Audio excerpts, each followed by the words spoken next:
Brace for impact. Cross the line. This is my destiny. It is the truth I see. In this world I find a way to cross the line. Everybody's doing what everybody's doing. Everybody's doing the same thing. I'll be doing what I'll be doing. I'll be doing my thing. The world spins round to the right, they say. I'll be spinning the other way. Doing what I can, doing what I know. The world's my stage and I'm the show. It is my destiny. It is the truth I seek. In this world I find a way to cross the line. No possibilities for originality. Don't be left behind. Go ahead and cross the line.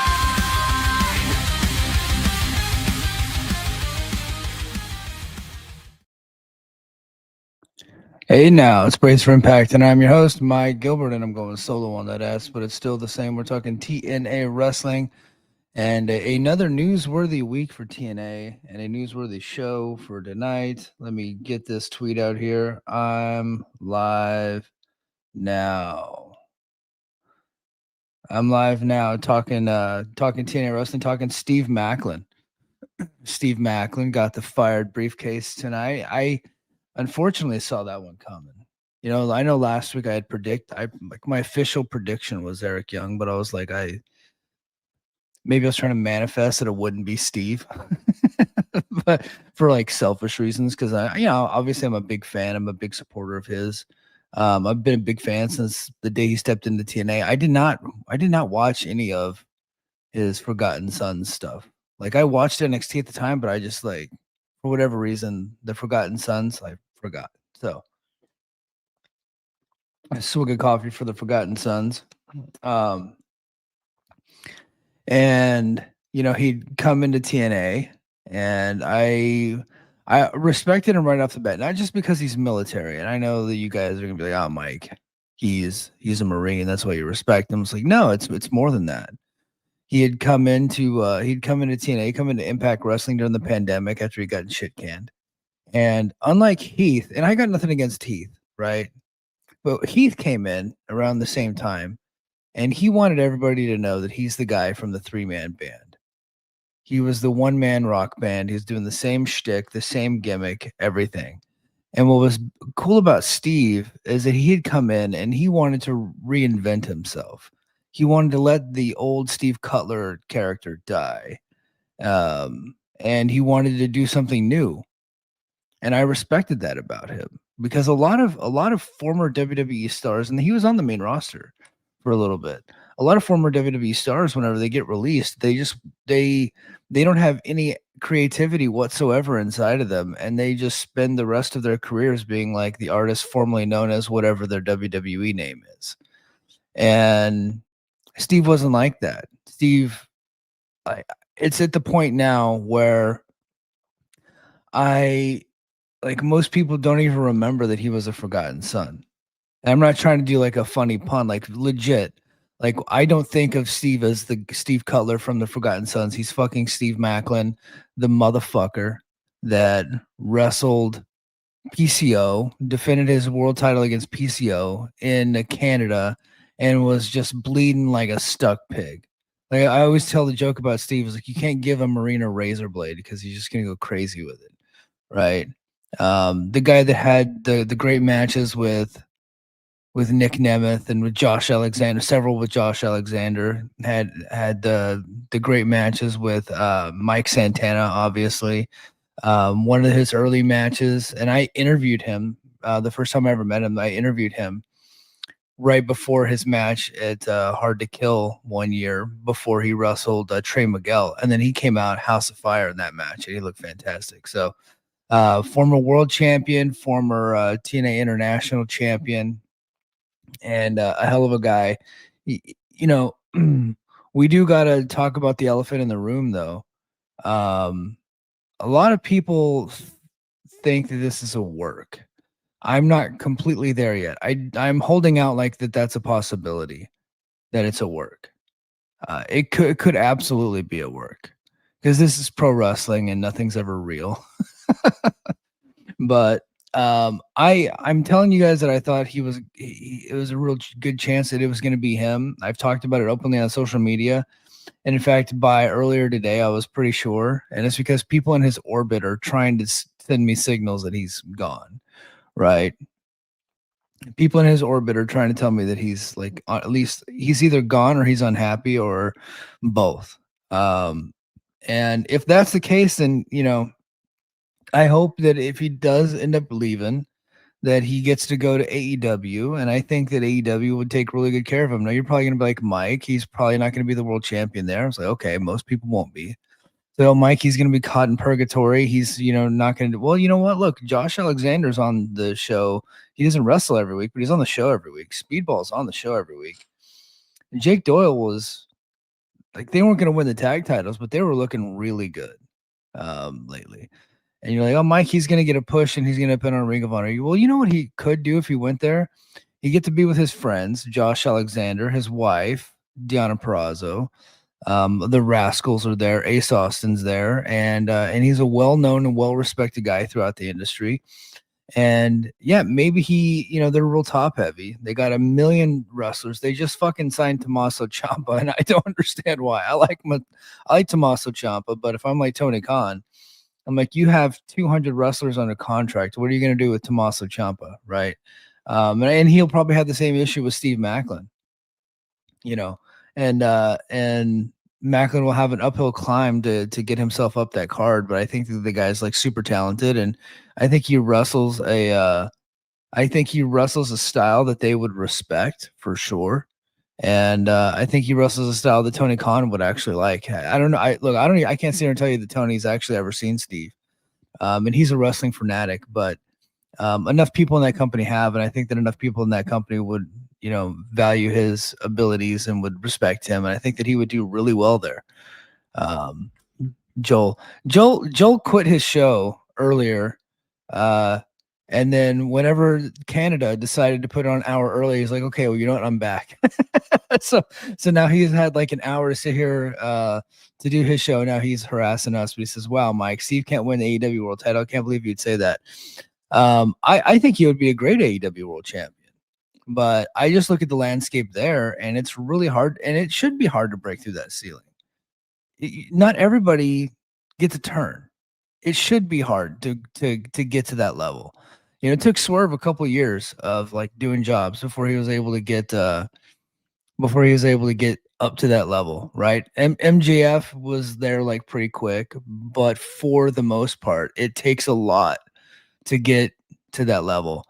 But could he, international? Of course, he was TNA international champion. But could he, go for the international title? Could he go for the TNT title? Could he go for one of the other million fucking belts in that company? Of course, right? Could he go to Ring of Honor for a little bit? Yeah, for sure. And people say, oh, that's a bad thing. That's not a bad thing. Bandito's the fucking Ring of Honor champion, and he's on TV every week, right? So it's there's a lot that you could do with the Steve Maclin. Now, again, a lot of people think that this might be at work. And I watched the show tonight, and it looked like they were shooting a little bit of an angle. And Mike Santana talking about it on social media and doing the hashtag, all that. But if you were to like put a gun to my head, I'd be like, he's gone. He's gone. And I think he's gone because I just have this feeling. And like I said, people in his orbit, people that know him, have been trying to signal to me that he's leaving, and without actually telling me. And I was like, yeah, I've seen the signs for weeks. I've talked about it here, and I've been open about it on social media that I think that he's probably on his way out. And in fact, tonight I took to Twitter and tagged Tony Khan, and I told him to book Josh Alexander and Steve Maclin as a tag team against FTR. They just lost Jake Doyle. He just tore his bicep. Who knows when he's going to come back? So Mark Davis is going to be in limbo for a while, and that poor guy, Mark Davis, he just he never does anything wrong. He like hurt his back, couldn't get on TV. Finally gets back on TV. They put him in this awesome tag team, and then his tag team partner gets hurt in their first fucking match. So I feel bad for that guy, but it feels like there's an opening for a tag team, and it feels like there's an opening tag team to challenge FTR Or if they decide to flip the belts back to the Young Bucks, who they're repackaging again, I think that would be a good match too. Like heel Steve and heel Josh against the Young Bucks, beating those fucking nerds up. I would love to see that. I think that would be a great match. So the tag team division in AEW has kind of been down. Like that, like they still have the good matches, but I think that it hasn't been that deep for a while. And they could use a great tag team. And if you're Steve, like you take that deal for sure. You got steady mailbox money. You don't need to, get a GoFundMe if you hurt your arm. Like you can afford to live. You have a living wage when you're with AEW, and then of course your wife is there, and she appears to be. There were times where we thought she was unhappy, but she realized she was in the doghouse, and she's working her way out of it. And now she's the women's peer champion in Ring of Honor. So she's, kind of getting back. So. We'll see. We'll cover it here every week. You guys know you don't have to twist my arm to talk about Steve Maclin for sure. He's one of my favorite wrestlers, and I just hope the best for the guy. And it sucks. Like, I was having a back and forth with David Penzer, and he said, I can't remember what he said. Hold on, I got a million notifications on my thing here. I got a million notifications here, but I was having a back and forth with Steve Maclin, or not Steve. I was having a back and forth with David Penzer. He and I have become a little bit friendly. He's a pretty nice guy, and he watches and talks about AEW, or not. He talks about TNA every week, and he says it's tough to match $1 billion for dollar, and these guys deserve to get paid if they can. I can assure you that the entire TNA family loves and respects Steve deeply, and I promise he was hard to say goodbye. Well, yeah, Tom Hannafin was fucking crying on the air, and I said the new regime doesn't value guys and girls who kept the heart beating through the pandemic, right? And I'm not just saying that to say it. I'm not just saying that looking on the sidelines. I'm saying that because I was told that by people who used to work there. I'm not making that up. Okay. And if I told you guys who told me, you guys are like, okay, that tracks, right? By somebody that used to work there, that was a pretty important guy to this company during the for a long time. And it's just, when you get new boss, it's with any major company. When you get in new bosses, it's like in any football team, right? Like coach gets fired, new football coach comes in, he didn't draft the quarterback. They're going to want to change the quarterback sometime, unless that quarterback is fucking, Peyton Manning, right? It happens with every football team. It's like, I didn't draft these players. We need to get my guys in. And then now you got this guy Carlos who has no guys, and all he knows is TV and TV stars. And that's kind of like, if you take a look at who they've been trying to sign lately, with the exception of Bear Bronson, it's just been like TV attractions, TV stars. Hardy's obviously great signing. Nick Nemeth, great signing. But then you take a look at, you got Ash by Elegance and you got Cora Jade. Ash does a great job. I think she's valuable to the company. Cora Jade, not so much. I didn't see anything tonight in Cora Jade where I'm just like, and you don't want to do like an either or situations. Like, did they have to like get rid of Steve so they could sign Cora? It's like, no, that's probably not what happens. Like, it's never that easy. It's never that easy. So Dave's reply said, not so fast. When you're on a tight budget, you have to make hard decisions. I assume Steve wanted a raise. Well, yeah, for sure. And you can only pay so many top guys. You can make an argument that Steve should have gotten paid, but sometimes, again, hard decisions need to be made. Do you pay the Hardys and let Jake and Steve walk? Hard choices. And so I guess I responded to him, and I'll just respond here. Jake, it was time, right? They repackaged Jake 15 times. They did not know how to book Jake, and which boggles my mind, because Jake is just this big, bad, muscular motherfucker that growls at people, right? And does cool moves and power slams. Like in my head, like, that's an easy guy to book. But these guys are writing a television show. And if you're not funny, you don't sing, you don't dance, and you don't have this crazy personality, like, they don't know what to do with you. Right. Because I don't think they just don't understand bad motherfuckers. Boggles my mind. I don't understand, but they have a hard time with folks like that. If you can't speak English and you don't like have this humongous, larger than life personality, they don't know what to do.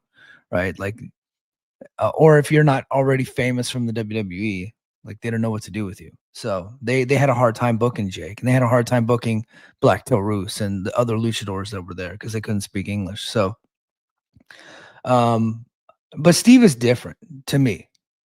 Steve is different to me. Like Steve's like Bobby Roode, you know, like he could have been one of your focal points, one of your centerpieces for the company for like a decade. Always in the mix for the world title, wins it every once in a while, you know, like one of those cats. He can work. He's actually a better villain, a better heel than he is a babyface, I think. I they had a hard time booking him as a babyface, and I just felt watching him like he didn't seem like that into being a babyface. I don't know if it's like his Marine mentality, but he just like maybe he just like enjoys being a dick more. I don't know, but you know when he was the champion and he beat PCO and Scott D'Amore was, you know, wrapping that belt around his waist and he's bleeding down. He's got this big shit-eating grin on his face. It's like this motherfucker's a megastar. I was like this guy's great, and of course they fucking beat him a month later, dickheads. You know, but not that I'm still mad about. I am still mad about that, but I just felt like Steve was different. I just felt like Steve is a priority. So it's like, okay, no, you have to keep the Hardys. I think you have to keep Nemeth. Ash by Elegance. Okay. Everybody else, like Steve's a priority over. I think. And I Mike Gilbert would prioritize Steve over Ash by Elegance, but just because I'm a bigger fan. But I don't know. I'm saying all this, and I don't have access to the books. I don't know what the budget is. I don't know what money they have allotted for each slot.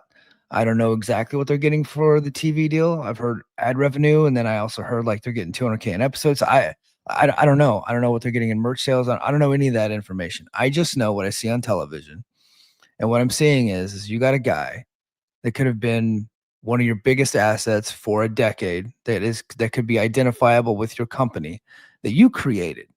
Right. TNA created that Steve Maclin created his own character. Don't get me wrong, but it was made in TNA. And that's what's always going to be identifiable with him. He's going to be a TNA guy for a long time. And you had that. You had it with Josh too. And you let them both go. If Steve ends up leaving, which I think that he will. But you know, I've gone on for almost 20 minutes talking about Steve. And you guys knew this was coming. But if you came here for me to like cry, or if you came here for me to like yell and scream, I'm just not going to do it.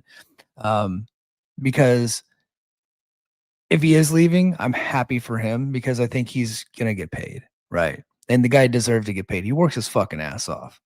And he's a quality human being. And I'm looking forward to, he's doing a benefit for military coming up in New Jersey. If I lived anywhere near that, I'd be there. But if they decide to bring that shit to Charlotte, I'll show up. I'll set up the ring. I'll ring the bell.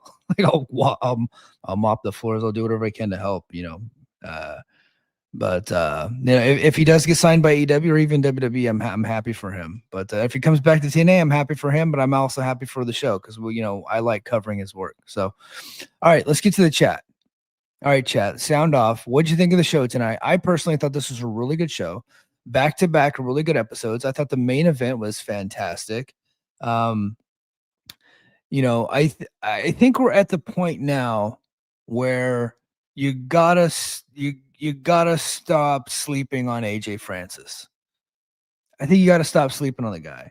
Now he has that bad reputation because he botched the one move, and he didn't do a whole lot when he was on the main roster, but I don't think that I have seen a guy, especially at his age, like he's not like a young guy. He's like in his mid-30s, right?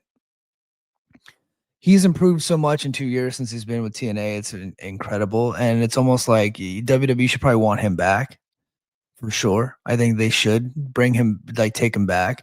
But maybe they already hired him twice and it didn't work out twice. So maybe they're not going to do it a third time. But he is much better now than now in TNA than he was 2 years ago when he arrived. The guy's gotten so much better. And look at who he's working with. I mean, like Rich Swann is fantastic. He's Ricky Morton. Like I like to compare him to Ricky Morton, especially when he was the world champion. The guy's selling is unbelievable. He'll make your ass cry with his selling. He's like Ricky Morton, like Tommy Dreamer's really good at that. Hulk Hogan was really good at that. Like that's Rich Swann. Like he's go watch old Rock and Roll Express matches from the 80s and the early 90s, and then Watch what happens to every fucking match. Ricky, they double team Ricky. They beat down Ricky, the heels. Midnight Express will kick his ass, and he's just selling. He's just looking at the crowd, and he's just got the pain in his eyes. He's like, help me, help me. And then they make the hot tag to Robert. And then Robert comes in a house of fire. And then next thing you know, they're bringing Ricky back in, and they hit that double drop kick, and they get the victory. That's Rich Swann right now. He's that good, and he's been that good for a long time. And he had some issues, and looks like he's cleaning those up. The guy's in great shape. He's in really good shape, and I'm happy for the guy. And God bless him that he has gotten. You never really get control on your own. He's got a good community around him, and hopefully he has a higher power of his understanding to help him walk through this journey that he's walking through. I know that journey very well, and I hope the best for him. But Lucky Charm says AJ Francis with another quality match. Like I said, got to stop sleeping on AJ. Got to stop sleeping on AJ Francis for sure. Steve Maclin probably going to AEW ROH. Yeah, I could see it. I could absolutely see it. All right, Alter the Squirrel. Currently coping and hoping Kazarian went to Daria Ray about getting Maclin his job back. Why the fuck would he do that? like in storyline, like why does Kazarian give a fuck about Steve? Like they had a couple matches last year, but that was about it. I think Kazarian's probably there to get his title back for sure. Let's see. Matt Lopez said, solid show, but it boggles my mind when TNA needs names for the main event scene. Then they don't see value in Maclin. Yeah, like the guy, Macklin's been in several main events for the company, and main eventers don't grow on trees. They don't have a lot of main eventers. They don't have a lot of great workers. They have like good, and they have guys that are better than I think they get credit for, specifically AJ Francis. And I think Elijah showed a lot tonight. Now he's working with Jason Hodge, who's great. But they just lost, three of the Rascals. But if you think about it, just really they lost one Rascal. Wentz was really the only guy under contract that they lost. Myron Reed was on a per date deal, and Desmond Xavier showed up in November, right? So they lost one, but the other guys were there too for a bit. And they lost Jake. It was time for him to go, I think. If Jake would have asked me for my advice, and he never would, why would he? Like, who am I? But if he did, I would be like, brother, I think you need to go. I think you need to go get a fresh paint of coat, get a new last name, go kick some ass, and then if your desire is to be in TNA, once you go on to the big show and then you come back, you'll make more money. Like that's my advice to everybody. So, it was Jake's time. All right, Lucky Charm. I don't completely buy the Maclin is gone. Yeah, for sure. Canelo Lake says, hello, Corporate Mike. We'll be seeing Maclin at AEW Collision on future Saturdays. Also, TNA production remains dog poop. The audio was god-awful. So the audio in the arena is good. The announcers sounded good, but backstage is still crap. Do they not have backstage microphones? Do they have somebody like producing this goddamn show? Like what? I don't understand. Like, I don't get it. Wrestling Covers, please tell me there's a chance this is storyline and Maclin doesn't leave. I think there is a chance. For sure. We might in like a week or two come back on this podcast and you guys can roast me for me burying TNA for letting Maclin go. And that's fine. I don't mind that. I don't mind being wrong. I'm not one of those guys that's like, oh, I was wrong and I don't want to admit it. No, when I'm wrong, I promptly admit it. It's part of my lifestyle, but it's also part of being married for 10 years and being a father because I'm wrong all the goddamn time. And my wife and kids let me know every chance they get for sure.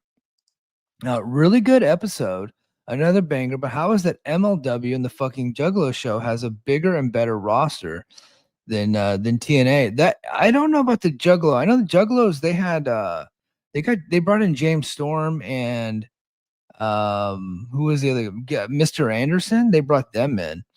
But the MLW show, I was seeing you guys know Corey Hayes from Body Slam. He was there. I think it was in Tampa. And that show looked like it was big. I saw that Adam Brooks was there from Australia. And he was the guy I was high on whenever TNA went to Australia a couple years. I was like, why is this guy like he looks like kind of like Davey Richards? I was like, why is this guy not in TNA? Like, why wouldn't they just like bring him? Just like it doesn't make any sense to me. Like the guy that looks like that, he's pretty good. why not just have him on your roster? And I thought they went there for like a couple of shows, and he was on both, and he looked really good. And but he was in MLW tonight, so hopefully he got his visa and he's able to come into the States more often, and maybe TNA can get some dates on him and check him out. But they also Kushida turned heel, which I didn't know he was in MLW. I knew he like worked dates there, but I didn't know that he was like there. But for him to turn heel, I'm kind of interested in what that looks like because Kushida, and I love Kushida, not a lot of personality, but maybe he was never given the opportunity. I'm curious to see how that works because he joined Contra. They turned on Mads Kruger and they laid him out. And it looks like, and they stretchered him out. So he might be gone. And if he's gone, I think that that's a guy that TNA should bring in. I would love to see Cruel. Like, get rid of the Mads Kruger name. That's a dumb name. Cruel. That's a cool name. Cruel. He looks like Abyss and Kane had a baby, which is like perfect for TNA. And I was just watching Rosemary from 10 years ago. She was so fucking good as like the valet for Crazy Steve and Abyss.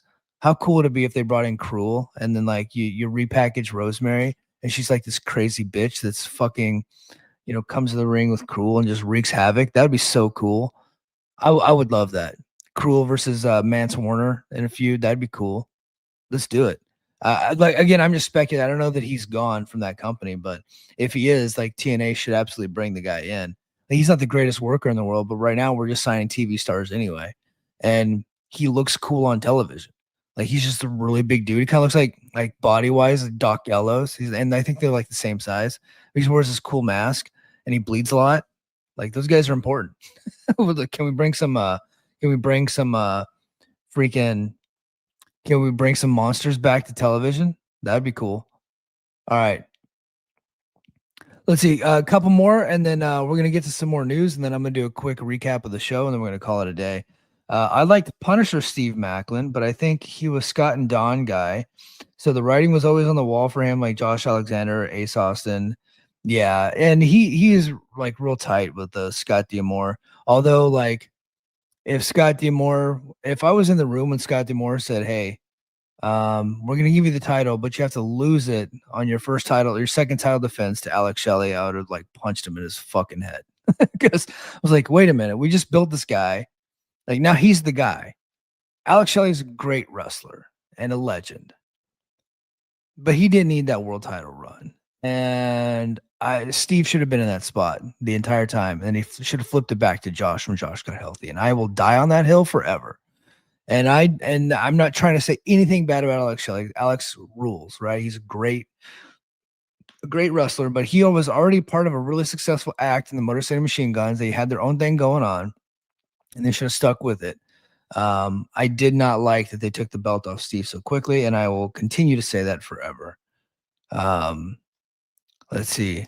MLW has 2 wrestlers signed to that company. The rest are mostly CML. It has CMLL and New Japan, and everybody else is kind of like on handshake agreements. But that's fine because MLW runs like 1 show a month, so they don't need to get people under like these long-term deals. All right. Sorry, I had to get to the here towards the end. So I'm sorry that if I skip some of your stuff. Neither of them have an actual roster. So we're talking about JCW. Anyone at MLW shows can leave the moment they're offered a contract anywhere else. Yeah, for sure. And then so I'm shocked that Austin Aries is still getting bookings. I watched Austin Aries recently in MLW in Charleston. Like I wasn't there, but I watched it on TV, and he was pretty good. So bring in Zilla Fatu. Zilla Fatu was at the Dallas tapings. I don't know why they haven't used him though. He signed a 4th rope, which I don't know. Well, I don't even know what the fuck that means. Like he signed a 4th rope. They do a show like once every 6 months, and TNA produces it for them. But he signed. So like I'm sure TNA could use him whenever they wanted. They just haven't used him. So I don't know. I don't know what's up with that guy. Speaking of monsters, I would love to see Nikki Blackheart in TNA. Yeah, she's a beast of a lady. She's pretty new. So maybe they're just waiting for her to get good. But I've always said that TNA should be early on people like that instead of late. Because if they're too late, then AW or WWE ID or NXT or something. They're gonna gobble people like that up. So if you got someone with a good look, you need to be a little bit early on them. Zilla Fatu and EJ and Duca were at TNA AMC debut. Yes, they were. Yes, they were. All right, let's get to a couple of free agency notes. So I talked about it earlier, but Tommaso Ciampa signed with AEW. He debuted last night. I was actually able to watch that this morning, and I got a comment from a child, not my child, but a friend of the show's child, said that he looks like he's 107 years old. So, but it was kind of cool to see Tommaso Ciampa, but I just don't know what AEW is going to do with him. And I thought that if he would have come to TNA, that he would have felt more important. But now he's, and he's feeling Mark Briscoe. Mark Briscoe is fantastic. He's one of the greatest. And they should have a good match on Collision on Saturday. For them to load up Collision, that's pretty interesting considering their demo rating has been beaten by TNA's demo rating for 2 weeks in a row. Now, not an apples to apples comparison because, again, Collision's on Saturday and Collision's their B show and all the excuses you want to throw in the world. But the fact of the matter is Collision is a much more expensive show to produce, and TNA is beating that show. And someone had the nerve, like an AEW hardcore had the nerve to ask me, well, why aren't you comparing TNA to Dynamite? I was like, well, the same reason why you guys don't compare Dynamite to SmackDown or Dynamite to Raw. You always compare Dynamite to NXT. When you're comparing it to something, you want to compare it to its closest competition. And then that's the story, right? So Dynamite and TNA are close right now. So we're going to be tracking that. TNA and Collision are close right now. So that's the competition. We're going to track that. We're going to talk about it. We're not going to talk about Impact versus Dynamite because that's no competition. Dynamite doubles the demo rating and quadruples the fucking, like what they had, like they had 500,000. So like over double. So it was over double the actual like total rating, but the demo rating was, over double too, right? So they had a 0.08 versus a 0.03. So yeah, I mean that's not even close, and they're not going to get close. But I mean they're closer now than they were when TNA was on Access for sure. But they're not all that close, so that's not really an interesting story. The interesting story is like what are they close to? Who are they competing with? Okay, now we're going to talk about that. So, which is why forever nobody ever talked about Dynamite versus Raw or Dynamite versus SmackDown because it wasn't like that's not even a competition. Like they were getting crushed. So who are they close to? They're close to NXT. Okay, well we'll talk about that, right? And they were going head to head for a while, so that always remained the story. Follow up on that, some more free agency talk. We had Cora Jade. It was announced that she'd signed. We talked about it last week, but they made the official announcement. So there you go, a 1-year deal. And we got the big announcement that Ash by Elegance is now officially signed back to the roster. She re-signed with the company. She's 100% medically cleared, as they revealed tonight, and she's going to be wrestling next week. So she's back. She's cleared. And there's a lot of people trying to dig into that story. And I was like, leave it alone. Like she was hurt. And now she's not. Fucking let her live. like medical information is not exactly your business, right? You don't need to know that information. It's none of your goddamn concern. The fact of the matter is she retired because of a medical issue, and the medical issue is cleared up, and now she's back. And I hope the best for her. Like I said, like I didn't really like the gimmick when it first started. And there are times where I can't stand it. It's super over the top. And the backstage vignettes, I think, go way too long. I think they need to, condense those down quite a bit. It gets hard to watch at times, but I think her specifically, her performances, I thought were pretty good. And with the gimmick, like in the backstage stuff, just super over the top. Like it's designed to get on your nerves. Like that's the point of the fucking thing. But I thought her matches got better. Now she was working with Masha, and Masha's really good, and she's working with other folks. I was dreading that match with Indy Hartwell that they were supposed to be doing, which it looks like they're going to go back to. But she had gotten better, and I was sad to see her like retire. And just after I had kind of come around on the character, come around on the gimmick, and but now she's back, so we'll see what she's got. Rolly Boy, I believe this is IO. The real question is the fate of AEW Collision after the 2027 deal. I don't think they're in danger there. And so JD and I talked about it 2 days ago. And the reason why I wanted to talk about it, because JD is a TV guy, he has a TV major. And clearly AEW does not want the perception that TNA is beating them in anything, which is why they're going to start loading up Collision, which is better for wrestling fans, right? TNA doesn't care about the perception of them losing to AEW. Like, it's none of their concern, but AEW does care about that perception. WWE built up TNA because they wanted TNA to take away from AEW's market share, but they also wanted to create this perception that AEW is in competition with TNA and not in competition with them. So they're building this up. These guys are building up TNA, and the next thing you know, you got these fuck faces, Raj Giri and Justin LaBar and these other dickheads saying, "Oh, TNA could be number 2." That was by design. That was all an orchestrated thing. Like, they got the text from the same person and said, "You need to talk about this. Do us a solid here." And the whole plan, it was, and you guys know that I'm in a conspiracy, so this is a fucking conspiracy, but it's true. The whole plan was to make AEW look less than, make AEW look like they're more at TNA's level. That way the people stop talking about them at WWE's level. Now, if they can somehow turn that into AEW's next media rights deal, whenever they are up for their next negotiation, if WWE can get AEW to take less money, right? If they can drive that cost down, because what I was saying is you got TNA.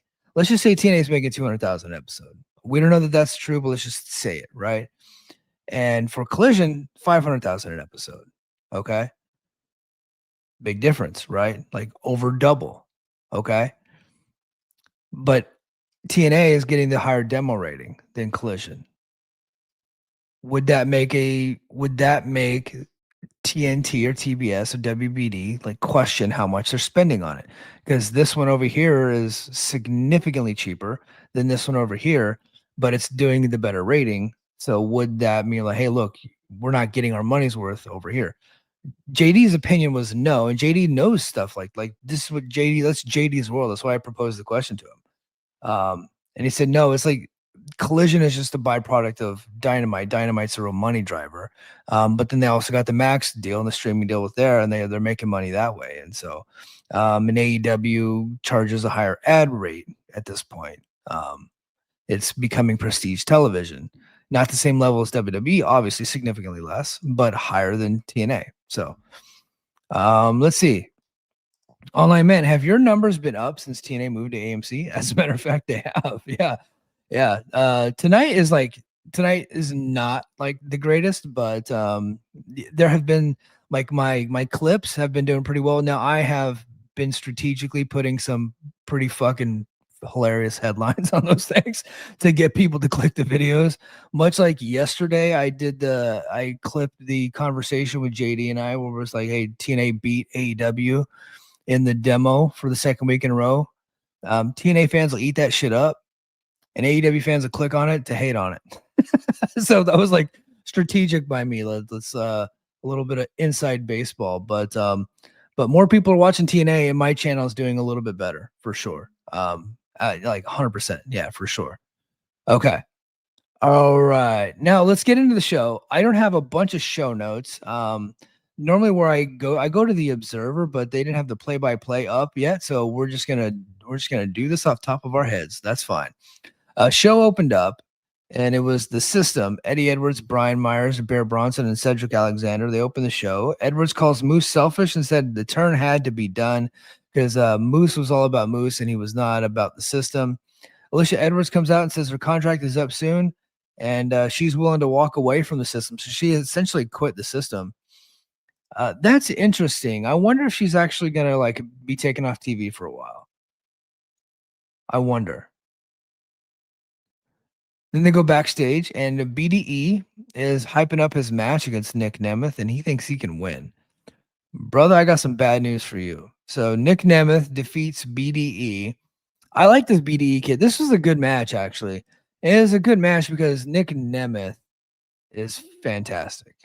So he's a really, really good professional wrestler. Like there's a lot of guys out there that can do all the kickouts and the high flying and all the moves, but Nick Nemeth knows how to work a match, and he knows how to make his opponent look good when his opponent is not that good yet. And BDE is really new, and he's going to be good. He just needs more experience. He's going to get there, I promise. Like he's a hard worker. If I had some advice for the guy, and I'm not like this jacked up dude either, but I also don't have a job where I have to have my shirt off all the time. He's got to get a little bit bigger. I know he's like a young dude, and then he'll fill out as he gets older because you just like I know that I'm 42 now. You just like naturally get fatter as you get older, but he might want to, you know, hit up the protein shakes and the creatine and get the supplements and do some bench presses and some cable flies and some work on that back a little bit. And yeah, I think he's already got abs, so he's good there. But you might want to get his arms, his chest, his shoulder, and his back a little bit bigger, so he doesn't look so small against a guy like a Nick Nemeth. And he doesn't look like he's in like fantastic shape. He didn't seem like he was out of shape, but just like he's got to beef up a little bit. He's he's in there with real fucking men. He's got to beef up a little bit. But other than that, I thought he looked great. And I thought Nick Nemeth looked great. And then as he's leaving the ring, his brother comes out and says, "All right, go ahead and get the shower ready. I'll see you in a minute." I was like, wait a minute. Do the Nemeth bros take showers together? Which, like, look, me and my little brother, when we were like babies, we took baths together. That's fine. But I'm 42 and he's 39 and we don't do that anymore. That gets to be a little bit weird when you're that age. And your brothers, like if you're like, in like a relationship, okay, that makes sense. But if you're brothers, that's just fucking weird. Like you don't take a shower with your brother. Who does that? Unless like, it's like a community shower at a gym. Like that's acceptable. But it seemed like it was like, go get the hot shower ready. I'll see you in there. I was like, wait, hold the fuck on, Ryan. Anyway, he comes out to the ring and he calls out Mara Shade, and he's a real creeper. He's got a date rapist vibe going, and he says he wants a kiss, but then she punches him and goes for a super kick, and then he catches it and then clotheslines her. So we're beating up girls on this show. It looks like they're going to set up another Mara Shade match. So Ryan's being a super creep, a dickhead, and abusive, and they're going to build up to that moment where Mara Shade beats her. Pretty similar to the Tessa Blanchard, Sami Callihan thing, although Sammy was not trying to get kisses from her. Like that's a little bit like the storyline's got a little rapey vibe to it, if you ask me. A little creepy. Probably avoid it, but I'm not saying they shouldn't do this storyline. If you can execute it well, go for it. But it's a little creepy. Okay. Backstage, the Elegance brand, they announced that Ash by Elegance has not only re-signed, but she's 100% cleared. And they're about to do the celebration when they're interrupted by Indy Hartwell, Lei Ying Lee, and Zaya Brookside. They confront them, and then Ash challenges them to a 6-woman tag or a 6-knockout tag match, sets up for next week. So they're going to do that. But before Indy and the girls leave, the bodybuilder AJZ stands in front of them and starts posing. And then Indy, who is gay, says, "Not my body type." He was trying to impress her, but she's like, "Nope, I'm a lesbian." I thought that was pretty funny. And then next we go to Stinks versus Hometown Man. I gotta say, this fucking Hometown Man, he is pretty fucking over with the crowds. Like, he's essentially a bushwhacker. And I get it. Like he comes out and he's selling this fucking hat. It's a hat and a mask at the same time. So you put the hat on backwards and in the front, it's the Hometown Man mask. I'm going to send one to King of the North, I think. But no, you're going to get the Hometown Man mask. I'm not willing to bet on that one. So I already have a Big Con t-shirt. I have a Tony Khan hat. Not Tony, I'm sorry, a Carlos Silva hat. I have a Carlos Silva hat, and I am not going to be getting a Hometown Man mask, but so he is over to the crowd. It's probably death on television. I don't know how well it's going to do this week. I do predict that they're going to drop significantly just because the lead-in's not as good as last week. But I can't deny that the fact that the guy's not over with the crowd. The problem with it's way too much pandering. And Diener's he's a good wrestler. He can actually wrestle a match. He's really good. He knows what he's doing. That's why he's a backstage producer. Like he didn't have the size and the big time charisma that all the stars have, but he knows how to produce and work a match, and he does a really good job, and he knows how to get himself over in the match. Like he's old school like that. The problem is for me, it's like way too much pandering. I want more action. So that's my problem. And it's like a cutesy little gimmick, but it's fine on the undercard. Like it's like harmless. So, but the match got over. But you know, they're doing the storyline with Stinks and Ariana, and you know, he wants to cheat and she doesn't want him to, and it became a whole thing. Well, anyway, he cheated and he got the roll up and then the feet on the ropes for the victory. They do a lot of roll ups in this company. While Ariana was not watching, and then he lies to her, and it's a whole thing. It's stupid. I'm done with it. Anyway, then we get to Elijah defeating Jason Hotch. Elijah looked like a really good pro wrestler in this match, and that might be all credit to Jason Hotch, but I thought this was a really good match, and the crowd was hot for it. This Elijah is over, man. He's over to this crowd. I thought it was really good. Again, too much interference. They order forward this House of Torture stuff, but not like as bad as them. They got to cut back on some of it, right? Like it gets to be too much where it's like formulaic and too annoying. But I can't say that it's not working because the crowd was really into it, and then they stopped it at a certain point, and then let the two guys go, and they're like wrestling and having a really good match. And I'm like, where has this Elijah been his whole career? I've never seen him this good. He was pretty good against Ali, but they had so many interferences, it was hard to get into the match. But this time they stopped the interferences after a while, and then Jason Hotch and Elijah just got to work. And I was like, oh, goddamn. Like, look at Elijah go. He looks like Randy Savage, but he's like, you know, out there throwing high knees and shit. And he was doing some Kenny Omega's moves. And then, of course, he transitioned into Undertaker's moves. He's doing the rope walk and the tombstone and all that. But Elijah got the victory with the tombstone pile driver. And then afterwards, he fought off the Order 4. And then Order 4 goes backstage, and they interrupt Jada Stone cutting a horrible promo. I was like, thank you, guys. It's like Jada's not ready for her own promo time. Keep it short. Give her something to say. But she was like killing time until Order 4 got there. So they put her in a bad position to look like. Then Order 4 interrupt her. She gets all mad about it. Gets in Ali's face. Then Tasha Steelz gets in her face. And then as they're about to attack, Elijah makes the save and they take off. And then next up, we got Elena Black versus Ruthie J.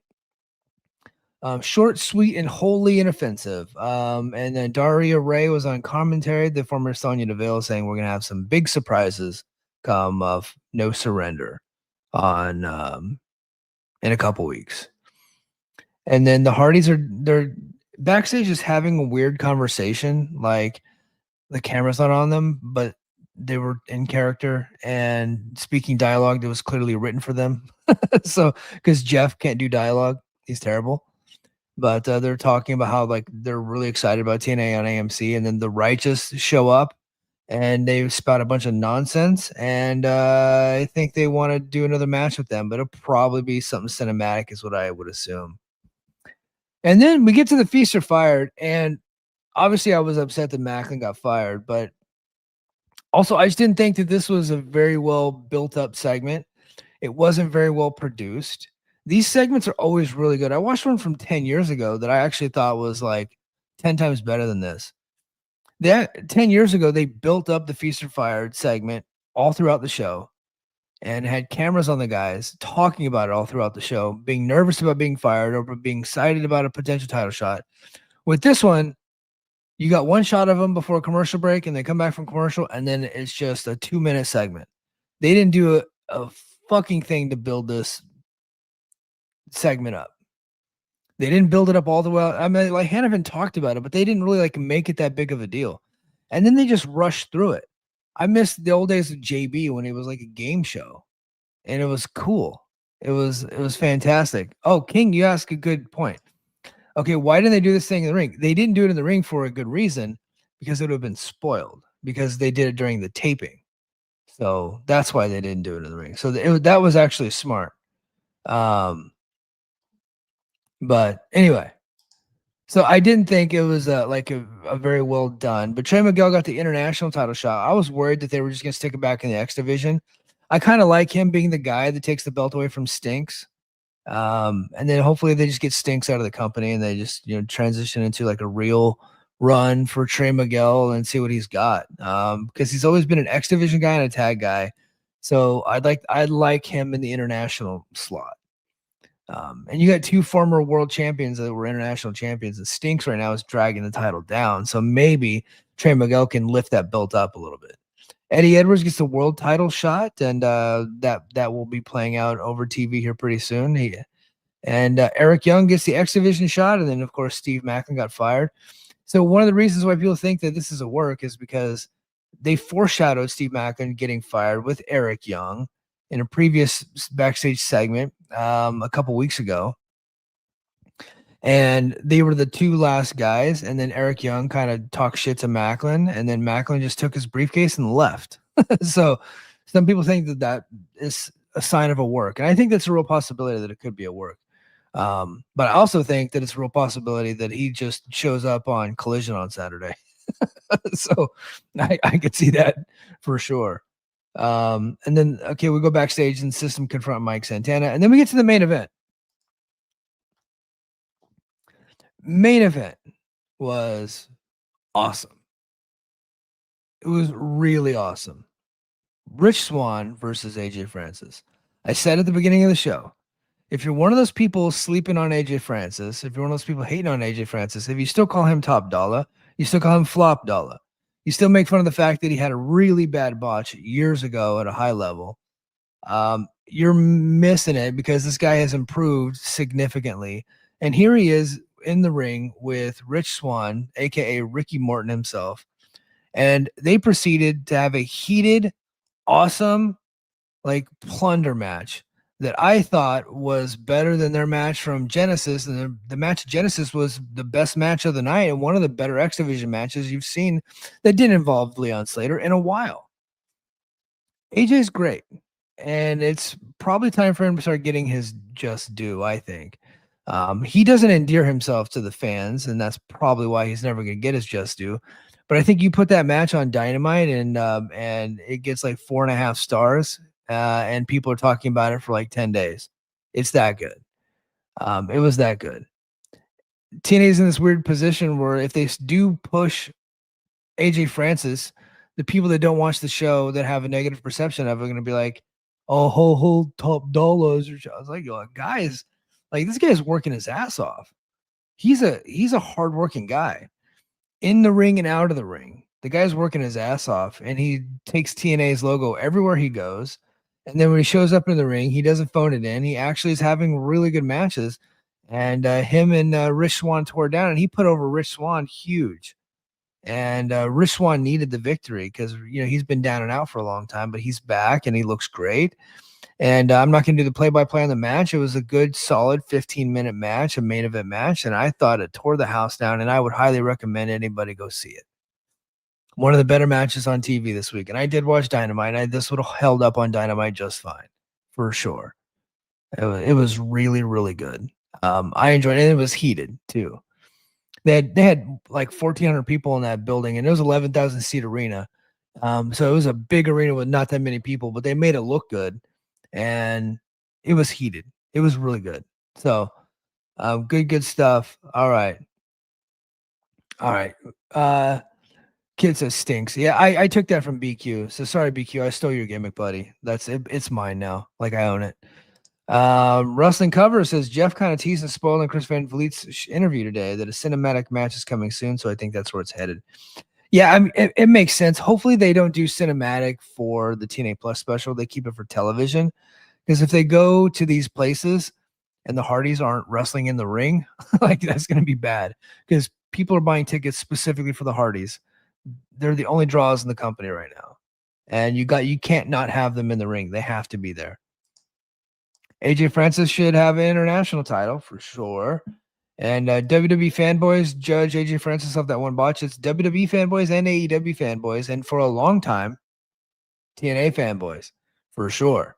I was one of those guys. I did not want AJ Francis in TNA. I had not even a little bit. And I am proud to say that that man proved me wrong, and he works his ass off. And I think it's time for people to show him a little bit of respect, for a guy to work as hard as he does, as big as he is, and as famous as he is. Like, the guy's got connections in football and hip hop and TV and all that stuff, and he takes the company's logo everywhere. They should invest in him, I think, for sure. All right. Let's see. Ronnie says not lots of engagement this week. Ratings will drop. I am predicting a ratings drop for sure. But they were trending. But I trending's fake. Trending means nothing to me. I run Hardy cinematic match on a tape show where they do a match in front of the live crowd for a different week. Yeah, for sure. AJ Styles at No Surrender. No, I don't think so. I think AJ, like, if I were a betting man, I think AJ goes to AEW if he does leave the WWE this weekend. I'm flip-flopping on that, but I see that one coming. I don't think that if AJ hits free agency, Tony Khan's gonna throw so much money at him. It's gonna be ridiculous. It's gonna be wild how much money he's gonna throw at AJ Styles. But if TNA were to bring him in, they're doing a show in Atlanta, a live episode of Impact. And that's where I could see him coming back at, for sure. But and AJ Francis says Suge Knight energy, yeah. You can't hear me, bloke. I don't. What is bloke? I don't know what that is. Speak up. I think I'm loud. So and I've been talking to these guys for over an hour, so I think we're good there. But that's gonna do it for us this week on the Mike and JD show.